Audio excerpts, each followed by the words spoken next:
Hello friends, welcome back to the channel. In today's video, I will show you how to fix the Mecha Chameleon failed to get online interface error.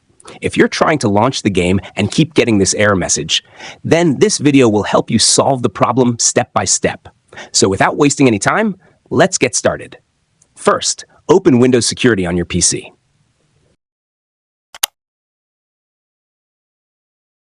Go to Virus and Threat Protection, and then click on Manage Settings under Virus and Threat Protection Settings. Scroll down and select Add or Remove Exclusions. Click the Add an Exclusion button. Then choose Folder. Browse to your game installation directory and select the Mecha Chameleon game folder. Once the folder has been added to the exclusion list, launch the game again and check if the issue has been fixed. And that's all for this tutorial.